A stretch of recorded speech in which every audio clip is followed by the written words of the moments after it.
exterior. So I'm just going to try and get the beautiful arc, nice. And all of this was built using the in-game tools. The sequencing is all done by hand, and that actually brings with a great licensed soundtrack as before. But 20, 30 tracks is never going to cut it for the millions of levels that have now been published. So we started thinking about how to do music and give the players a Little Big Planet level of control. And what was really interesting was we realized that we could use all of the normal features of Pop It just to build music with. So if you know how to use Pop It, you know how to write music.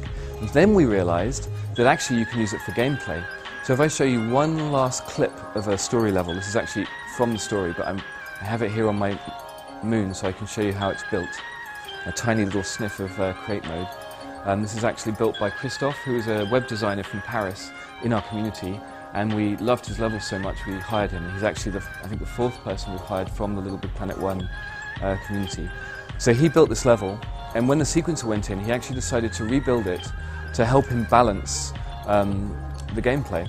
This is actually a top-down racing level. So I'm just going to go up the back route, run to the front.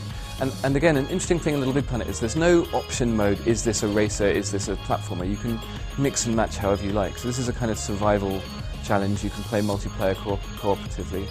And gradually the track gets kind of trickier and trickier. So I'll just take the route up here. You can change the camera angles. You can control like how the vehicle feels using the direct control feature. And little fiery section, taking a risk going up front here. See if I can worm my way through. And if you notice, the track is being built out of chunks, so if you see the sort of occasional line that's going down, and that's actually really crucial to the way he's built it, and I'll show that to you in a second. So just see if I can get past a slightly harder section. Actually, I'm doing quite well for me, this isn't bad. Okay, so that's a not very good attempt at playing this level, but the question is, how did he build it? And if I go into create mode, do I own all the DLC? Maybe I do. Good. Okay, so this is the level at the beginning. You can see the sack box checking me out. And this is the opening with the bounce pads and the animating water, which is really easy to place in your level. Here's the car, or the sort of wormy thing. This is the track, and then mysteriously, about here, it just ends. And the reason for that is because he built the gameplay modularly. He built it out of pieces. So here you can recognize the sort of over bridge section. Here you can see the fiery section. We've got a straight segment. We've got like fiery segments. And then what he did was he took each of those pieces and he placed them onto emitters on a sequencer.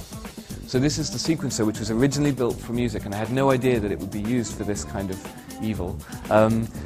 He's basically got the progression of the game going from the beginning through to the end. And each of these colours means something to Christophe, the guy who built it.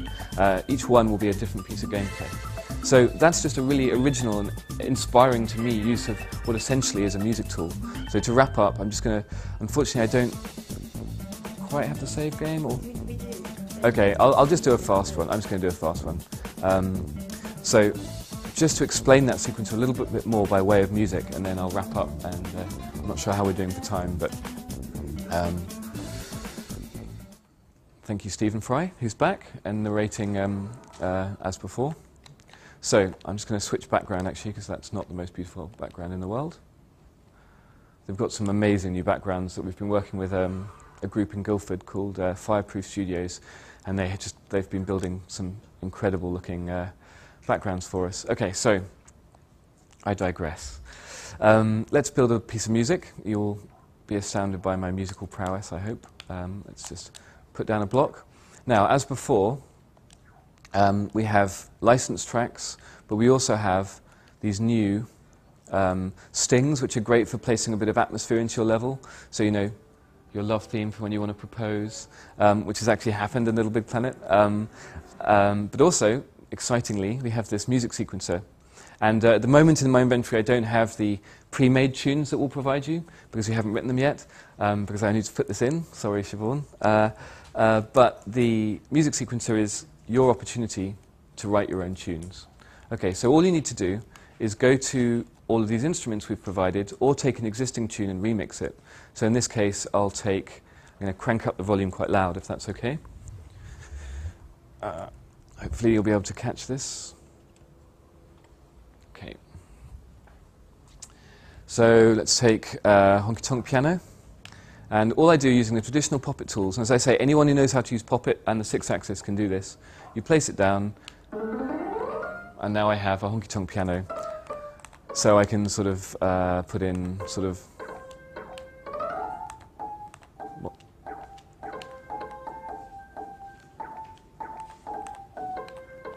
Beautiful. Okay, that'll do. And place that down. Maybe I'll loop it. No, I won't.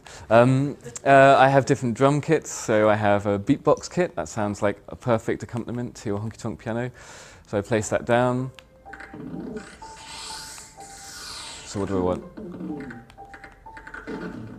Oh, that sounds like a nice kick. So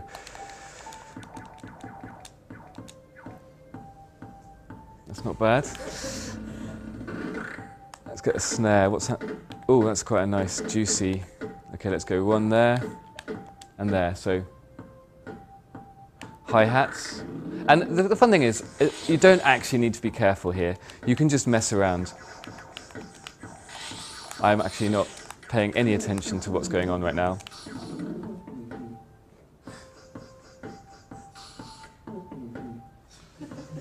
That is music. So as I was saying, it's not just music. So if I just put down maybe a copy of that, so I'll loop it slightly. So I just choose this. I'll make the drums start maybe there, and I'll make the piano play 3 times. So as you can see, if you're not musical, you can just take other people's pieces, other people's patterns, and rearrange them. So you don't have to worry about going into the notes and doing all the detail of the beat making. You can literally go, oh yeah, I really love the riff from that song, so I'll just drag, select, copy those and steal them, or take them, or whatever the creator wants to do when they give it away. So now we have a piece of music, but the awesome part is when you combine it with other gameplay features, ranging from sackbots to anything. So for example, a feature of Little Big Planet is a gadget called the object tweakers. This one makes things fiery. So if I place this very traditional old LBP1 effect, I place it on there, it goes fiery. So far, so simple. But where it gets really exciting is the fact that I can take that, cut it off, and put it onto the sequencer. And you can see where this is going. If I start the tune playing, oh, the game's paused. I'll unpause the game, and then I'll play.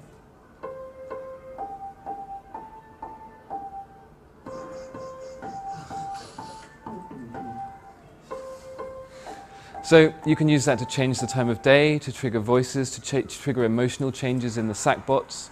And as a result, our cutscene team are actually rebuilding all the cutscenes using this tool because it's allowed them a lot more flexibility and speed.